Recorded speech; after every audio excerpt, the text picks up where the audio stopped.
Welcome to the Property Profits Podcast. Thank you so much for jumping on. Here we freaking go. This episode is for agents, aspiring agents, seasoned, whatever, it doesn't matter. So I'm running into this a ton in this market. And just to preface, I am a broker myself. I've been doing real estate for 20 years. I'm licensed. I'm a broker, blah, blah, blah, right? So I'm getting agents saying, we're not into that creative stuff, Travis. And let me tell you, these agents have listings that have been on the market 100 plus days. They've given up on them. They've lowered the price. They've tried everything.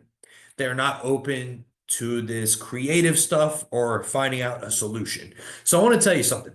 There is an ask for every single seat. I want you to remember that. There's an ask for every seat. The reason I'm telling you that is you might get discouraged. You might have a deal under contract. You might have a listing. It's not moving. There is somebody out there that will take that deal that it would be a great fit for them. Just not in its current circumstance, or you haven't done a good job marketing it. But let's just assume that you've utilized every resource you have in marketing and you've busted your ass, it hasn't moved. There's a person and ask for that seat, for that project, for that property. So you've marketed it, it's not happening. Let's dive into the nitty gritty. How do you tell what scenario is good for this property?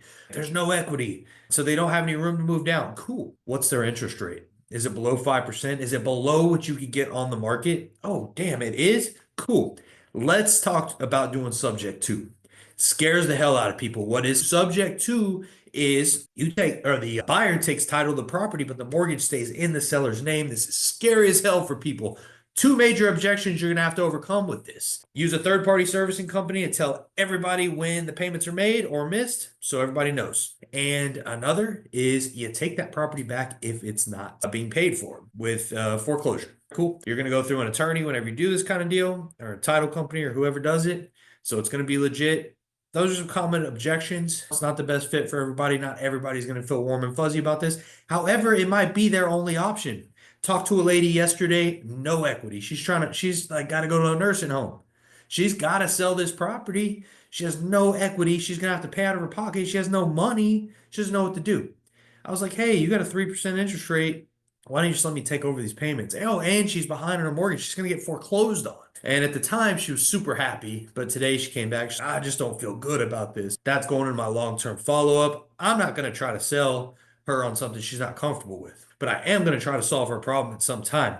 Could that problem get too far out of control where I can't? Of course. Because I don't want to buy something subject to that's got like a bunch of negative connotation with it. Meaning, like, I don't want a ton of missed payments and all this stuff. And I just don't want anything alerted on a subject to because I don't ever want it to be called. So anyway, that being said, seller finance, say that they don't have, or you know what, say they do have equity, but they have a really good first mortgage.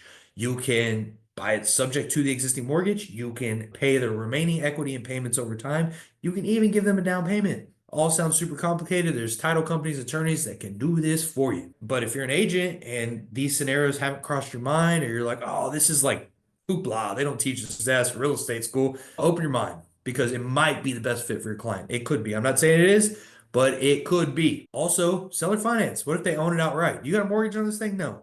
You want retail? Nobody's paying that? Why don't we pitch seller finance? I bet you there's somebody out there that would love it. Be good. Or you got a VA loan? You got a conventional loan? It's assumable. Somebody out there might just want to assume your loan. There are ways to do business other than traditional mortgage, like traditional listing, traditional mortgage. You go get your loan, you do all this crap. There's a time and place for that. It's awesome. If it's not working, I challenge you to open your mindset, broaden your horizons, learn some more, listen to podcasts like this and other people that are doing this kind of stuff, and learn how to help people. Learn more options, get more tools to put them in the tool bag. That way you can use them to help people. Thank you so much for jumping on today, and I cannot wait to see you on the next one.